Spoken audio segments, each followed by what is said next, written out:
Bom, nós vamos falar sobre o esperado anúncio do pacote para corte de gastos com o ex-diretor da Instituição Fiscal Independente, Gabriel Barros. Gabriel, bom dia.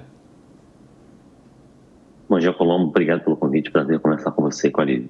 Bom, seguem as reuniões lá em Brasília, hoje aparentemente ao longo de todo o dia, sob coordenação do presidente, alguns ministros resistindo, dizendo que se cortar aqui o ministério acaba, se cortar ali também.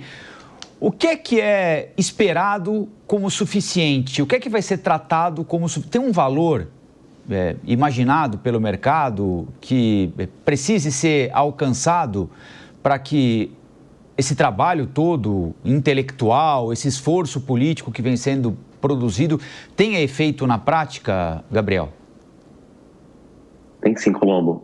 Nós fizemos algumas simulações aqui na Arx e a gente chegou em valores de 40 a 65, 70 bilhões de reais de economia potencial em 25 e em 26. Esse aqui dá para o governo fazer se ele atacar várias medidas, né?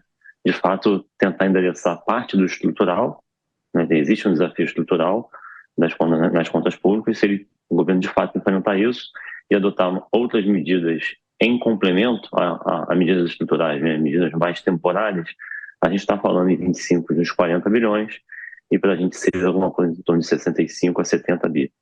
Esse é o mundo ideal, mas é muito difícil a gente imaginar que o governo vai entregar essa economia, porque tem um ponto importante, o governo há pouco tempo atrás anunciou um pente fino dos benefícios sociais para economizar 26 bilhões. E até agora não economizou nada relevante, né? A gente, inclusive, tem um problema de transparência grande sobre o que efetivamente o governo economizou nessa ação. Estima-se que foi uma coisa em torno de 3 a no máximo 4 bi até o momento. Como eu disse, tem um problema grande de transparência sobre o que de fato já foi economizado. Então, fica difícil o mercado acreditar ex ante, né, de forma antecipada, nesse novo pacote, dado que o pacote super recente do pente fino não teve delivery. Então, infelizmente, do jeito que a coisa está caminhando, parece que vai vir alguma coisa muito aguada, muito aquém do que deveria ser o pacote fiscal para a gente conseguir endereçar nosso problema de insustentabilidade da dívida pública e uma percepção de risco cada vez pior. Gabriel, a partir do momento que a gente recebe informações, obviamente que a gente não tem um dado oficial a respeito do que está sendo discutido, mas nós recebemos informações que não há uma intenção, um esforço de desindexar benefícios sociais, sobretudo assistenciais. Não há uma intenção de você desvincular os orçamentos da saúde e da educação da receita do governo, que daria um impacto muito grande nesse avanço ou nessa tentativa de avanço num corte de gastos. Dá a impressão que a gente vai ficar num pacote voltado para isso que você citou. Tentativas de se estabelecer medidas para evitar fraudes, irregularidades. E, de fato, isso não vai ser o suficiente. Vai ser preciso mais do que isso. É verdade. Tá com toda a cara de que vai ser alguma coisa, não, como se fosse uma reciclagem do pente fino que já foi anunciado, dado que, né, tem saído que colocar o piso de saúde e educação, né, o gasto mínimo de saúde e educação, na regra do arcabouço, no limite de crescimento do arcabouço, parece que essa proposta está muito fraca, né, não tem força para ir adiante. Já foi, parece que descartado, mexer no seguro-desemprego. Também teria uma economia relevante. O abono salarial é a única medida que parece que ainda está na mesa, mas que é difícil, demanda PEC, uma emenda constitucional, e mexe com 20 milhões de beneficiários. Parece de 25, atualmente recebe 25 milhões de pessoas recebem. Se de fato for feita a mudança, vai cair para alguma coisa em torno de 5 milhões. Parece difícil que o Congresso aceite uma mudança como essa dada a eleição de 26, né? No antessala da eleição de 26. Então, assim, o que sobrou, de fato, parecem medidas muito pontuais e que são insuficientes para que a gente enderece a situação fiscal de médio e longo prazo no Brasil. Como eu disse, assim, o pente fino, que é importante, tem muita fraude, muito benefício concedido de forma irregular, infelizmente. Só para dar uma ideia do tamanho disso, eu lembro do pente fino que foi feito no governo Temer, onde se economizou 18 bilhões de reais com o pente fino, majoritariamente no auxílio-doença.